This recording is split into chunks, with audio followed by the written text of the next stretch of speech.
War Rapport family, it's your boy Mike G here with my guy C Dub, and we got a special guest for you guys today. Host of the Late Kick, right on 247 Sports, Josh Pate. Josh, thanks for joining us, man. All right, Josh. Well, we really appreciate you joining us today to talk a little Auburn football. I love your show. We watch your show. A lot of our viewers watch your show.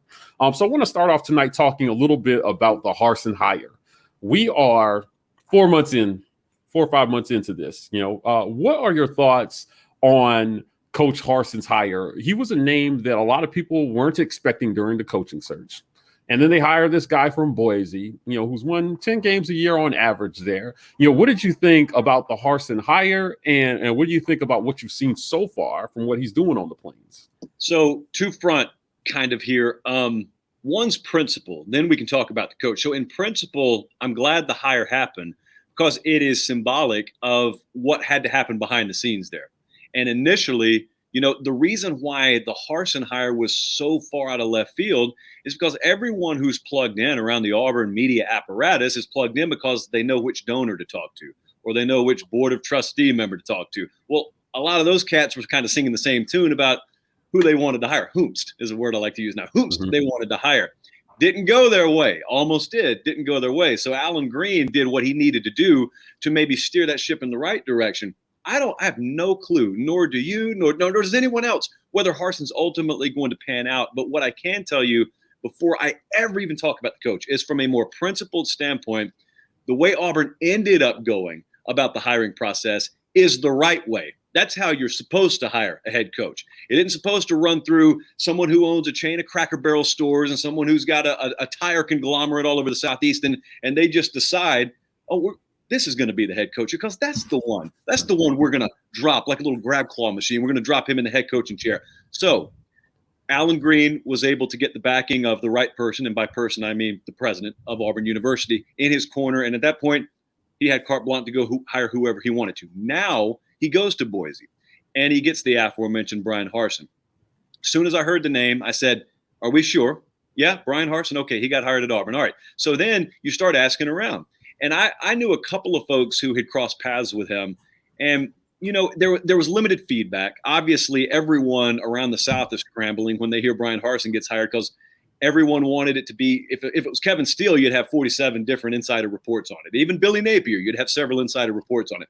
Bryan Harsin's out of left field. What you heard was no nonsense, coach's coach, not necessarily a player's coach in a sense that everyone loves him and it's sunshine and rainbows every day, but I don't define that as a player's coach. Like, what I think is a player's coach is a guy who makes you better than when you came there and puts you in the best position to succeed. And you can't find anyone in his past to tell you Bryan Harsin doesn't do that.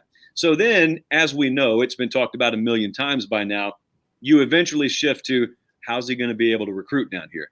That, to me, it's imperative, but that to me was never this stop sign. Maybe it's a little roadblock, but it's not a stop sign. It comes down to hiring the right staff. And then if we start looking up and down his staff, those are guys, they don't just know every interstate and highway down here, man. They know every dirt road in the South. And so if you got leadership and you got the right recruiters on the staff, I think Derek Mason's a very, very underrated recruiter on his staff, by the way, then you got a shot. And I don't really have a whole lot of time for anyone to tell me, since he's not from down here, he doesn't have a shot. Because I remember guys by the name of, for example, Nick Saban, for example, Urban Meyer. Some of the best who ever come through here had no ties in the South. So I'm not comparing him. I'm not saying that's definitely a reason he will succeed. I'm just saying his lack of geographical familiarity won't be the reason that he fails, if he indeed does fail at Auburn.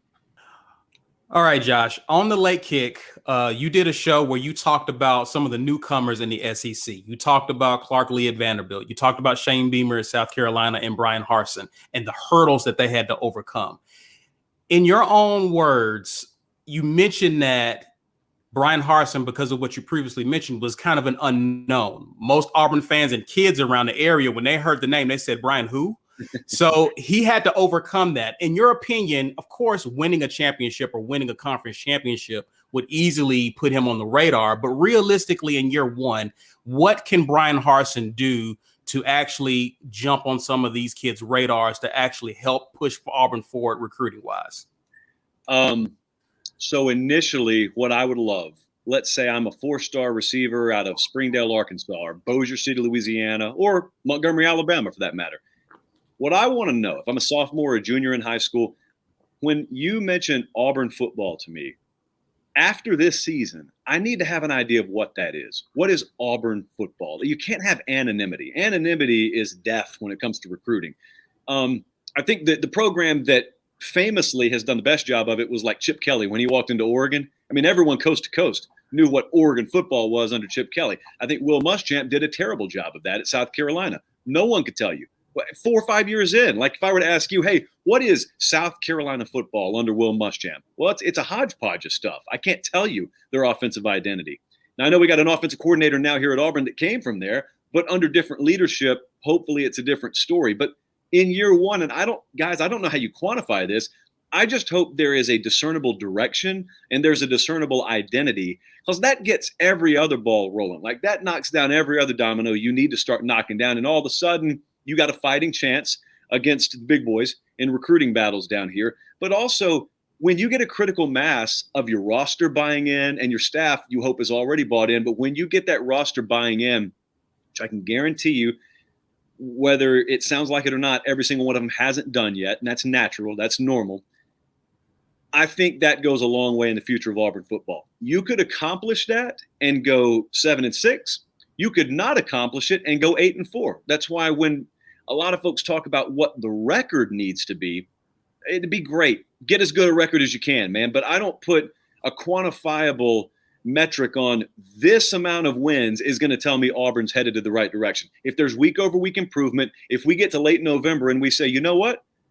Bo Nix does look noticeably better. Like he is a progression guy. Now look at him. What did he just do? Did he just check at the line of scrimmage? He was never asked to do that before. So the things that are intangible in nature, some of them are tangible. If you start seeing week over week improvement, and if you can get to December, independent of what the record is, and you can look around, whether it's recruiting, whether it's on the field, and you can say, I think we're better now than we were 1 month ago, 2 months ago, 4 months ago. And I believe in the direction of the program now.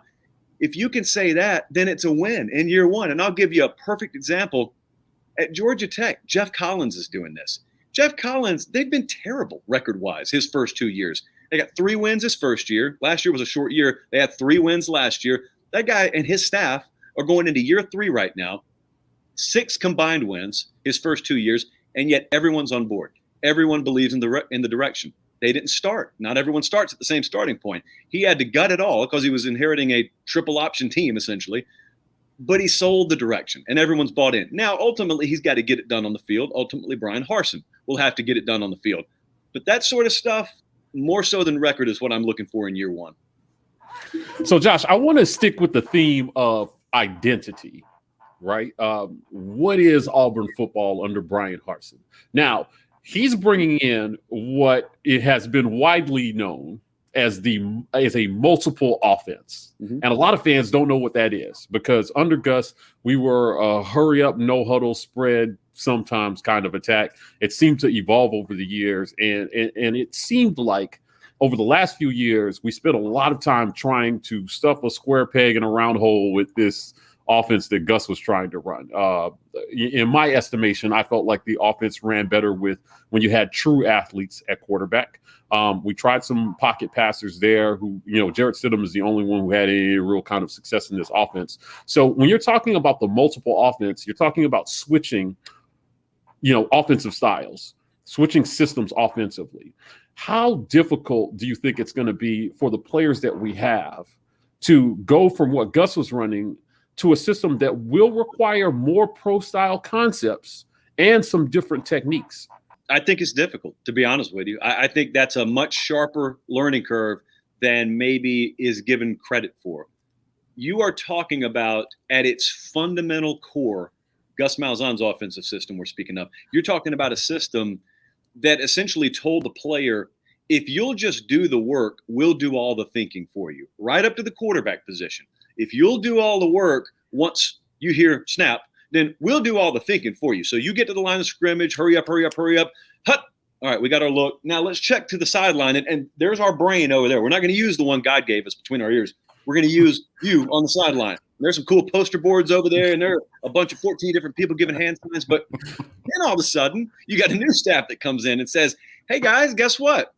You're going to have to think. We're going to put it in your head, and then we're going to count on you to think. There may be some option-based approaches at the receiver position. There may be a whole lot of things, obviously, on the quarterback's plate, from a line of scrimmage, shifting protections, checks. You also, in this offense, if you're Bo Nix, you are in charge sometimes of determining tempo. And you saw that some in their spring game. I was not so much looking at how he threw the ball, because I know it's going to take a little time to deprogram Bo Nix from the previous regime.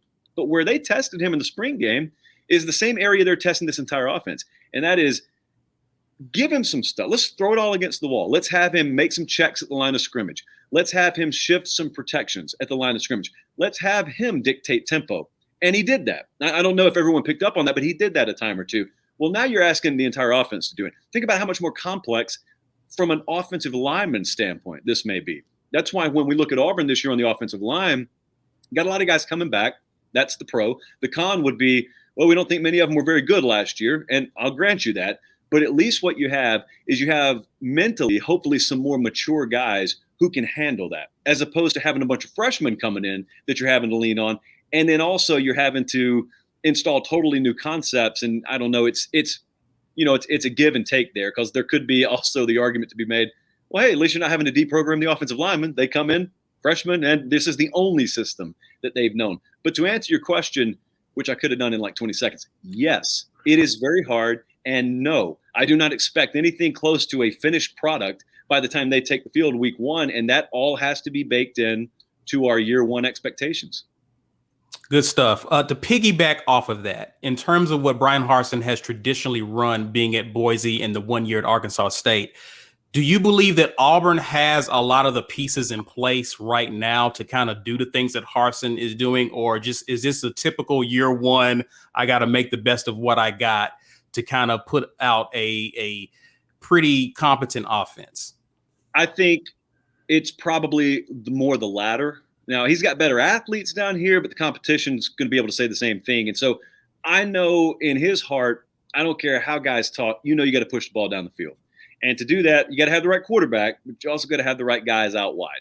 And the vertical element of this pass game is what concerns me the most. I know there's some guys out for the spring, but if we take everybody who's on that depth chart and we put them all on the field, I don't know how effective that Auburn wideout core will be this year, absent the names that you had there last year, of threatening you vertically. I mean, if you're, for example, if you're Georgia, if you're Bama, if you're LSU, you're the defensive coordinator at any one of those stops, and you got Auburn coming up next week. I mean, what are you telling your safeties? What are you telling your defensive backs? How much respect do you really think you got to pay this crew in year one? Now, Bryan Harsin can't do anything about that. Mike Bobo can't do anything about that. But I think when you watched them in the spring game, you watched, I think it was every snap they had in the spring game involved a tight end. They threw to the tight end position like 7 or 8 times. Hey, it may be that this is a really fun offense for the tight end, or it may be them telegraphing to you and everyone else, we know what we have, we know what we don't have, and we understand whether it's Fromm's brother or a couple of other ones on that roster, we got to use the tight ends here. It's going to be out of necessity. Jarvius Whitlow, hopefully you can catch the ball in the backfield, because we're going to have to do that too. So it's going to be a whole lot of, here's what we want to do. Let's set that to the side. Let's trim about 30% of that out of there, because we can't do it this year. What are we left with? And then what could we draw on from our years of experience as coaches in this game on the offensive side to install that we know we can execute? Because the worst thing in the world is asking guys to do something they're not capable of because your system is too rigid. We've seen that with the previous regime, by the way. You had one way of doing things and one way only. And if us three were to go in that offense, we'd be asked to do the same thing that previous teams were asked to do. So hopefully you have a little bit of the ability to adjust and on the fly, as a matter of fact, adjust. Again, that has to be baked into the expectation level for year one. So, Josh, in terms of identity, right? I don't think you can talk about what kind of identity your football team has without talking about the QB position. Now, in today's SEC, dynamic quarterbacks rule the day. If you look over the last few years, all the successful teams have had dynamic athletes or passers at quarterback that have darn near set records, right? So I want to talk a little bit about our quarterback position here. Now, we've got a quarterback in his third year. He had some unusual circumstances, right? He's on his third offensive coordinator in 3 years. He did not have a spring last year. He comes into last season, and depending on who you talk to, he either regressed or did not take any steps forward at all, which to me is like regression, because when you're standing still in the SEC, everybody else is passing you by, right? So what does this season look like for Auburn if Bo Nix does not take the next step? And what does the next step look like for him? What is reasonable production in his third year in a new system? Reasonable expectation. Let's go with the positive side of this hypothetical first. Reasonable expectation, if he does take the next step, factoring in the potential limitation of the team, is just good decision making. Good pocket awareness, which has eluded him throughout his career, and then good decision making. A lot of times, by the way, that just means sailing a ball third row into the end zone, but good decision making. What that could mean is it could mean a couple of wideouts emerge and his production goes through the roof. Or it could mean, unfortunately, a bunch of checkdowns that otherwise would have been floated over the middle and taken back to the house, pick six the other direction. But good decision-making, independent. We're talking about Bo Nix here. So independent of whatever else is around him, if he's progressing, you know it by better decision-making, which may or may not bear itself out in total yards thrown for, total touchdown passes accounted for. But on the other side, if he doesn't, then here's what you'll see. You'll see that staff, and I guarantee you when we get in fall camp, you start listening to whispers and intel 1 week in, 2 weeks in. All right, now we got a week to go until we open. You'll start hearing positive reviews about Bo Nix. And they won't be wrong, because that information will be coming from sources inside the program on the coaching staff. I'll probably hear the exact same thing. I'll have folks from Auburn, sure as I sit here and talk to you today, they'll be telling me, hey, Bo Nix, we like what we're seeing. Coaching staff's really confident in what they're seeing. And what you'll basically be hearing is you'll be hearing from folks who have witnessed him in practice with 0 fans in attendance and 0 fans watching at home on TV. You'll be witnessing him slowly start to take baby steps. And instead of chewing on the steak, he's eating the applesauce. And it's good. It's all going well, but you're having to nurse that process along so gingerly that you guys have seen it as well as I have before. Hopefully, fingers crossed, this isn't the way it goes. But what could happen is you get into the second quarter of week 1 and it all goes blank. It's just deer in headlights, because now you're having to think a whole lot faster. And there are 95,000 people here, and there are millions watching at home on TV, and the pressure is ramped up. Even though you told yourself you weren't going to let it happen, you have let it ramp up. And then what happens is when you have that fight or flight instinct kick in, you revert to what's normal.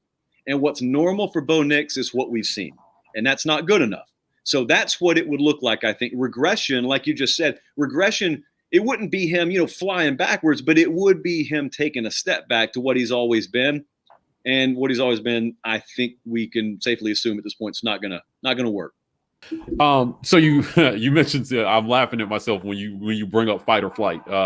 We did a film breakdown with former Auburn quarterback Chris Todd, right? And he explained the fight or flight instinct, really, to us. And he said, listen, when there is a 240-pound linebacker that runs a 4.5 coming towards you, it's normal to want to get the hell out of there, right?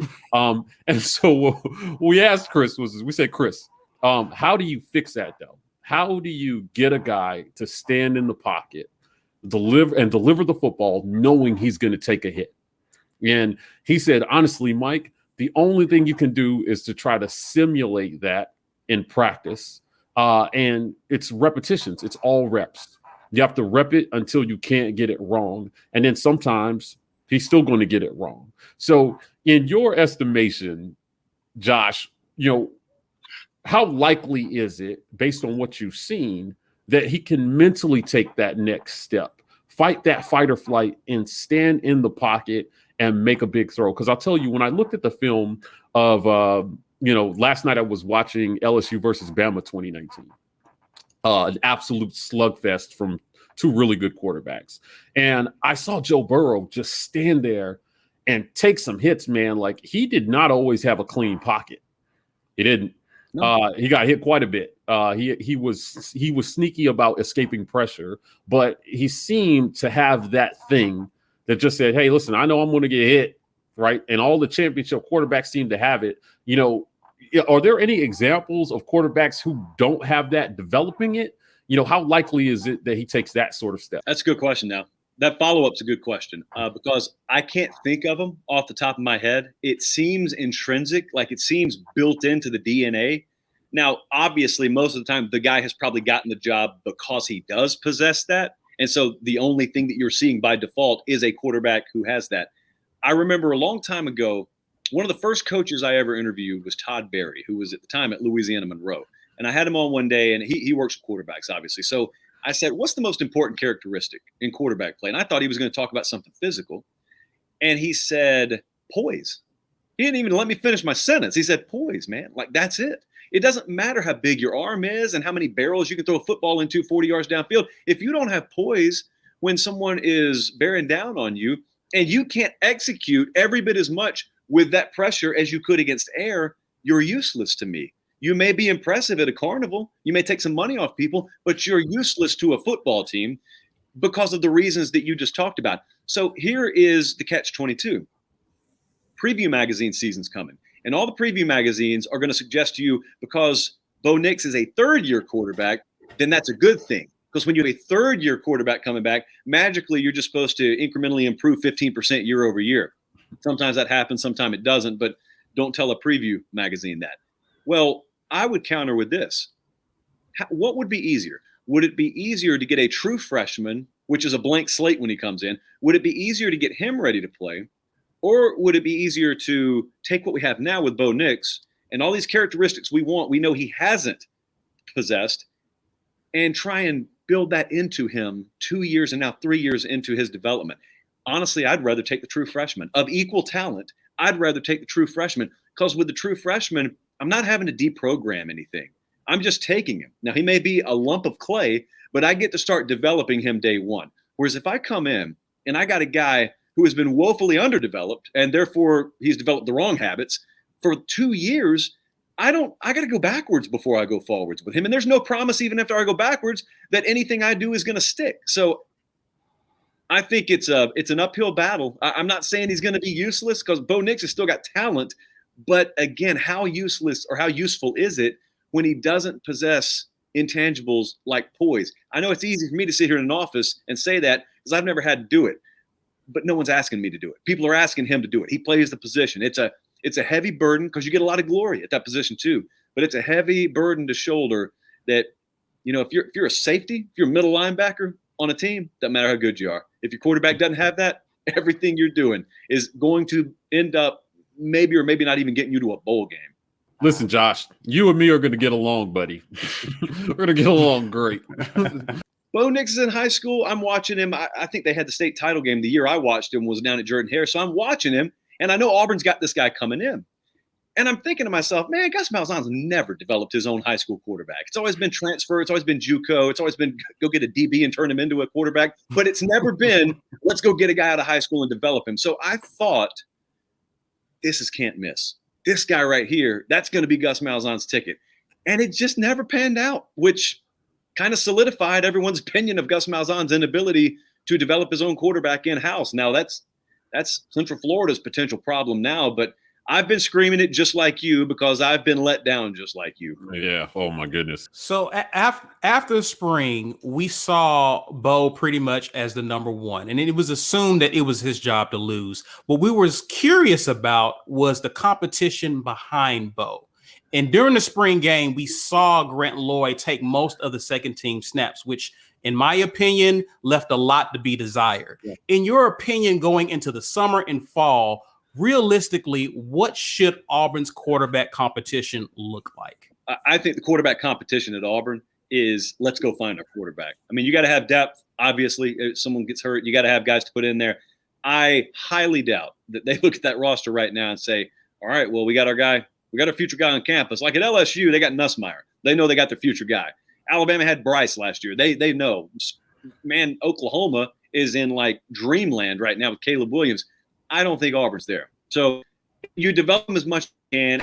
They have a limited package really trust your backups with at this point, but that's because they don't have the guy that they really want on campus. Listen, Tennessee, as we're recording this, Tennessee today, Josh Heupel's been there like 20 minutes, just landed a 4-star quarterback out of Indiana that hopefully will be the future of their program. We got to wait and see how Auburn swings this thing on the recruiting trail, because that's the headline you wait for, man. You wait to wake up one morning, or you wait to come back from lunch and you look at the headline and who just, oh my goodness, that's the moment you're waiting for. That's quarterback development. I know it's not in the classical sense like we're talking about, but that's quarterback development, because that's beyond 2021.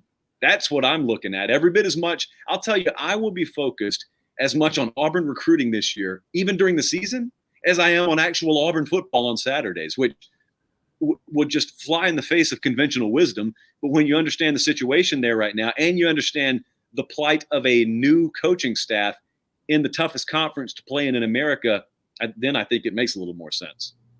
Okay, so as Caesar mentioned, what does it look like behind Bo? Because it's clear the plan is for him to at least start the season, right? Now, we have a talented freshman that's come in out of Texas with almost every QB record in the state ever, in Demetrius Davis. 72 or 3% completion percentage in high school. He seems to have the arm. He had the best throw of A-Day to me. Out to, the deep ball to Malcolm Johnson was a beautiful throw. So I want to go back to what you said about it's maybe easier to take a freshman who is a blank slate than to deprogram a third-year starter that's learned all these bad habits from the previous regime. So being that we have what we think is that true freshman on campus right now, how long is Bo's leash this season if he is not showing improvement or taking steps backwards? This is a fascinating question. So many layers. Okay. The first one we can't know. And that layer is, what does this staff talk about when it's just them inside their four walls about future planning? Because you typically, when you get a talented quarterback out of high school, these days it's a 3-year plan, and then he's off to the NFL. Well, that's unlikely to be the case with Bo Nix right here. So we got him 3rd year. In all likelihood, he's playing college football again next year. And so you've got a spring's worth of a sample size. Again, if we're the coaching staff, we've seen him for spring, and we've seen Davis, our true freshman, for spring. Now, what we're trying to do, here's layer 2. We're trying to figure out if Davis is the kind of guy that fits our system, or is he the kind of guy we can mold our system around, which is ideally what you want to be able to do at any level of football. And then thirdly, you're trying to inject competition into your program. And I watched the spring game like you. I said, I think that was the best throw I saw all day. And I agree. Like, that was the best throw. Now, that's not always indicative of really what a quarterback is in totality, but it's at least a good sign.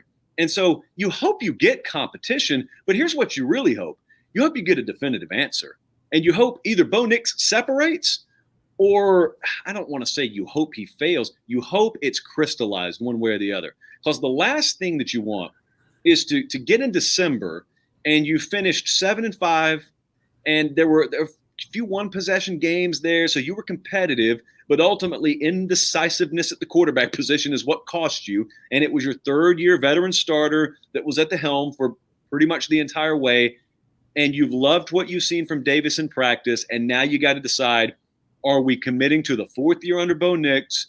Do we like the immense upside of Davis more? How are we going to handle this? How are we going to handle divvy up reps in bowl practice and whatnot? Just hopefully there's something definitive. That's the D word I want from Auburn's definitive in many cases, quarterback development among them this year. Well, Josh, I mean, there's been so much change, particularly in the SEC West. I mean, you have a lot of second-year coaches. You got some first-year coach in Bryan Harsin. There's a lot of new faces and a lot of change in the West. Of course, at the top of the mountain, there's Saban. We know Jimbo Fisher appears to have Texas A&M on the right track. LSU has got a national championship a few years back. In your opinion, with Lane Kiffin and Ole Miss appear to be on the upswing, Mississippi State, of course, with Mike Leach. Where does Auburn, in your opinion, currently rank in this pecking order? If I were to say fourth, that would be reasonable. There is an argument out there that I could not push back hard on if you told me it's sixth. I wouldn't agree with it, but you can make a valid argument there. Because what we would do, if you were to say sixth, so I'm going to go devil's advocate back to my answer. If I were to say sixth, or if devil's advocate said sixth, that would obviously be, I think, ahead of only Mississippi State. That's where I understand that to be. And if I said, how could you say Auburn sixth? I mean, this is one of the SEC West blue bloods. And I think what you would say is, well, I think about where I feel each program trending, and Ole Miss, very close game with them last year. Arkansas, very controversially close game. In fact, both of those were close games. Now, Auburn is on the plus end of both of those games, but yet you came away from the season feeling better about Ole Miss and their trajectory than you did Auburn. Obviously, there was a coaching change. Ditto for Arkansas. So if I was saying, well, Auburn's going back to square one down there, who knows what they have at quarterback? Meanwhile, everyone loves Pittman at Arkansas. Everyone loves Kiffin at Ole Miss. And they're recruiting better than we thought they would. Not to mention you got Saban and you got LSU 2 years off a title and a loaded roster. A&M, borderline playoff team last year. You can make the argument sixth. Now, where I would go is I'd go fourth with Auburn, understanding that there's a pretty wide gap. After those top three, there's a little canyon. I don't know how wide it is. Not quite grand, but wide. Then I'd put Auburn at fourth. And then I would say heads up, because you can feel the body heat from Arkansas and Ole Miss right behind you. And I think you could mix and match those in any order right now. What do you guys think, actually? Because I ask people this all the time. You know what's interesting is I'm with you. I take a lot of heat on our show for saying that 8-4 is like a best case scenario for Auburn given the standing in where we're at currently in the SEC West and what's around us. Everybody, it's the SEC. Everybody has talent, right? I thought that Lane Kiffin showed again why he's a competent offensive mind. And he took a quarterback in Matt Corral and just made him decent. I think if we had got that sort of production out of our quarterback last year, Gus may still have his job. Yeah. Right. So right now, a lot of fans don't want to hear this, but I don't sunshine pump. We're fourth or fifth, in the West, because until we've seen that this coaching staff knows what to do with the talent that they have, which was a downfall of the last staff, if you ask me. Right now, we interviewed former Auburn receiver Courtney Taylor. He came on, and he's working with kids now. Right. I think Ryan Davis was the one who broke his record for, most receptions in Auburn history. But he was the most reliable receiver. And he played in an offense where the receivers didn't get the ball a whole lot. These former receivers said, like, listen, you don't come to Auburn back in the day because you wanted to get a bunch of catches and win the Heisman. Right. I mean, we had Lack, we had Ronnie, we had Brandon Jacobs at one point. All three of those guys were in our backfield at one point. And so we were running back back in the day. And, Courtney is training kids, and he is training a kid his name is Emeka Egbuka. Right. Oh, yeah. So, this name, right? And he's okay. Well, we asked Courtney if we could tell the story, and he told us it was fine. But Courtney calls up Cody Burns and says, I've got this kid. This is when Emeka is a 10th grader, and says, this guy's going to be the next best thing. You got to come see him. Right. Cody doesn't call him back. He finally gets in contact with him, and he says, yeah, Josh, I know. I'm with you. He says, we don't normally recruit the Northwest because this is up in Washington, right? No talent's ever come west of the Mississippi. Yeah, go ahead. Right. And so anyway, if you look at his offer list, we ended up offering the guy anyway. But we missed 2 years of being able to form a relationship with this kid on the front end. And by the time you get in the mix, you've got no shot. He ended up at Ohio State, right? And Emeka ended up telling Courtney, hey, listen, man, boss, I know that's your alma mater, but not only did they get in the mix too late, why would I go there? They don't throw the ball. Right. So you talk about offensive identity, and I want to delve off here a little bit into, because you hit on recruiting. So I want to tell a story, and I want to ask your opinion about what Auburn has to show on the field to get recruits to remain interested in the program, because we had 3 receivers who ranked top 10 all time in receptions go pro this year, with a year of eligibility left on their slate. And when you read their draft profiles all say their production suffered from a ton of inaccurate throws from the quarterback. How much did I think to myself, how much did that play into their decision to go pro? Right? Hey, listen, I cannot benefit from another year because there's no guarantee they're going to be able to get me the ball consistently enough, and I'm just risking injury. So, Josh, tell me, what does Auburn have to show in the passing game, right, or on offense in general, to get in the mix for kids like Emeka Egbuka? Like we pulled in some high-profile wide receiver recruits over the years, and I think that lack of development was probably the biggest black mark on Gus's tenure at Auburn, right? Kids came in. We got the #1 overall recruit in Byron Cowart, and he transferred out. Nate Craig Myers was one of my favorite guys. I thought that guy had all the skills to be an all-SEC receiver. Gone. Anthony Schwartz, the fastest guy in college football. We couldn't get him. We could not put him in a position to show off his speed. He just didn't get the ball enough, right? Listen, they don't have, I'm with you. You don't have to win 10 games to prove that you're headed the right direction. I think that Bruce Pearl proved that on the basketball side coming in, right? Like, everybody was super encouraged. Nobody's off the Bruce Pearl train right now. Right. I think he just showed a steady plan for development, and it's just clear the program is headed the right direction. And now he's got one and dones at Auburn. That's crazy. And I think we're kind of looking for that on the offensive side. So my question to you is, what does that look like this year under Harsin? If we're not talking about wins and losses, and you are a recruit and you're looking at this program, what do you have to see to say they're headed the right direction? I want to get on that Auburn train.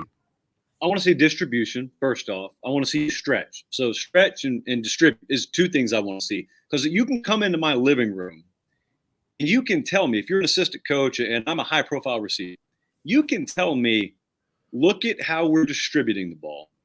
Look at our pass-to-run ratio. So that shows you what we want to do. Basically, I'm trying to sell you on our philosophy. Then I'm going to tell you what reality is. The reason the numbers aren't popping off the screen is because we don't have guys like you on the roster right now. Now, I'm here in your living room, and I'm telling you, look at all these metrics. In fact, trust your eyeballs. You can see we're trying to do it. Previous staff didn't. Previous staff had so many chances with really good talent, and that proved it wasn't a talent issue. It was a philosophy issue. Well, we're the opposite here. We got the philosophy that we would love to build an offense around guys like you.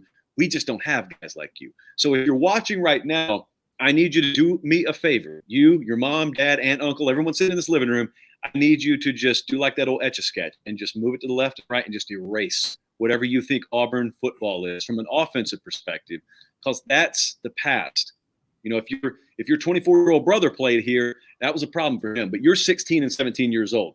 We control what it's going to be in the future. And I'm telling you, I need you to trust me, but then you can have your eyes validate that word when you watch us on the screen on Saturdays. We are headed in a different direction. And you got to be able to convince kids of that. You can't just go in there and say it and then not show it. But if you can show it, it doesn't have to be gaudy stats. They just need to see you trying to do it, because you can get in the living room and do the rest. If you put it on tape and you can say, see here, here, here, here, and here, if that's you, you're open. If that's you, that's not incomplete. If that's you, that's caught because you got another 0.2 of a second 40 time, and so you're running under this ball. It's not overthrown. I can sell you on that. What I can't sell you on is a 65-35 run to pass ratio and saying, we'll throw it when you get here. That's what I can't do. Josh, tell me about, we've talked a lot about the offensive side of the ball. Let's give some love to the opposite side of the ball. Give me your thoughts about Derek Mason and where do you think this defense, what is it going to do to build off of previous success that it's had? Really excited about Derek Mason. So as for this year's product, I think he inherited a good enough crop of talent. Now, you may not have the difference makers up front like you may have had with Brown or with Davidson and guys like that. He's got a good enough crop, and this is before we see if they do anything else in the transfer portal. But, man, it's been a theme so far from when we've talked.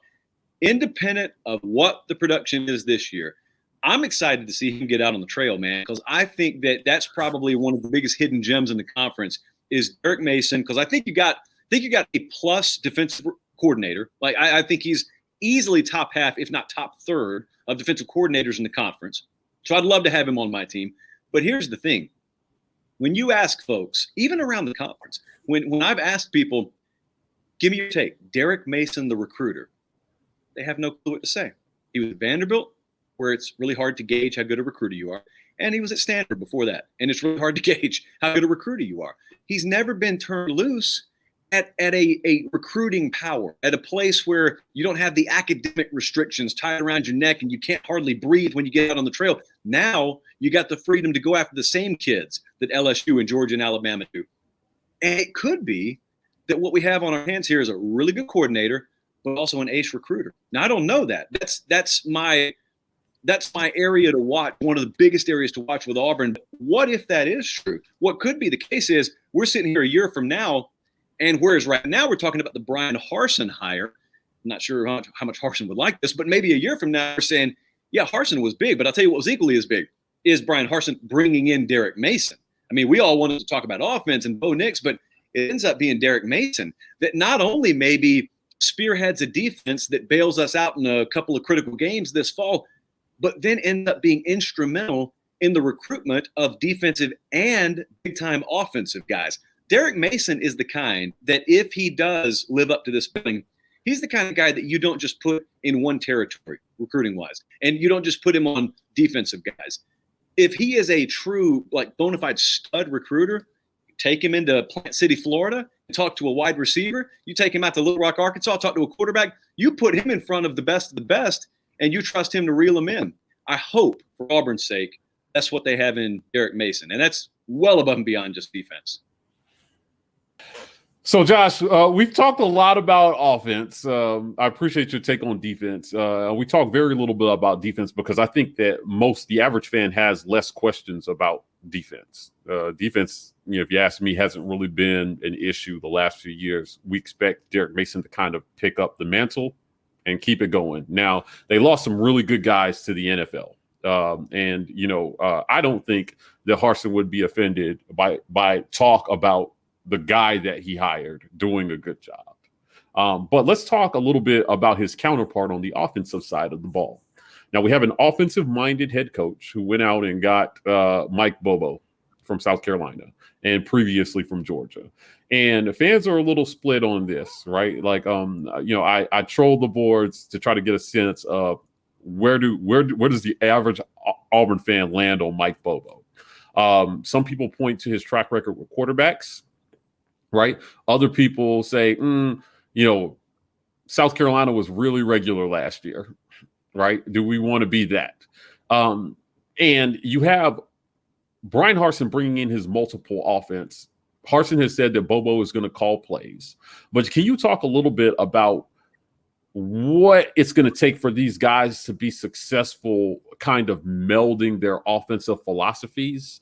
Right. I think we saw under Gus that no matter who he hired as a coordinator, that was Gus's offense. That's just how I felt anyway. Right. So, how much of this is going to be Bobo and how much of it is it going to be Harsin's multiple offense? And if we had to put a percentage on it, how well is this going to work, or can it work? I think you'll be hard-pressed to find a head coach who specializes, let's say, in offense like Bryan Harsin does, who hires someone and lets them run that side of the ball. He's going to sink or swim running his offense. Now, I think what he did is he went and got Mike Bobo for two reasons. Number one, you can never have enough quarterback guys in your coach's room. And number two, Mike Bobo knows the recruiting scene down here. So in the familiarity, the first 12 to 18 months of me getting my feet under me as a head coach down here, he's really going to help. He himself has got head coaching experience. A lot of those things help. But I don't look at this as the Mike Bobo offense. I look at it as Bryan Harsin's offense with Mike Bobo holding that play sheet, but really Mike Bobo's biggest impact is going to come Monday through Friday in the backfield at quarterback position, and understanding also the need to get out on the recruiting trail and sell Auburn football. And what I wonder, because we can speak in definitives right now, but we really don't know. I wonder if we get in the season, how true is what I just speculated going to be? And also, are we going to start to hear whispers of, well, there's some meddling going on here, or well, there's some infighting. If you're winning, none of this ever happens, or it doesn't leak out. But when you're losing, I've always said it's so funny to listen to everyone talk about who's going to handle play calling this year, and everyone's got all those roles defined when you go to SEC media days and everything like that. But then you get in week 3, and it's 17-0 at halftime, and you got 0 touchdowns, 2 interceptions, and you just look horrible. Well, then you get in the locker room. Then you find out how committed you are. This is how Gus was. Gus was all about whether he was going to hand off the play calling duties or whatnot. He was all about it until a half of football didn't go the way it was supposed to. Then you find out how committed you are to your changes and your system. And what you find most of the time is, got fight or flight. Coaches have it too. They revert back to what's most familiar. And so I'm very interested to see how that whole dynamic works for Auburn. Well, listen, Josh, this was fun. We really appreciate you joining us today to talk a little Auburn football. Our goal is to gain a deeper understanding of the game and share that understanding with our listeners. I think we accomplished that today. So thank you for joining us, man. We really appreciate it. Absolutely. Looking forward to the season. Well, as always, you are watching the War Rapport. I want to again thank Josh Pate from 247 and the Late Kick for joining us tonight. If you want more content like this, please click like and subscribe. We are the War Rapport on YouTube, Twitter, and Instagram, TW Rapport on TikTok. Gentlemen, we're signing off, and as always, War Eagle. War Eagle.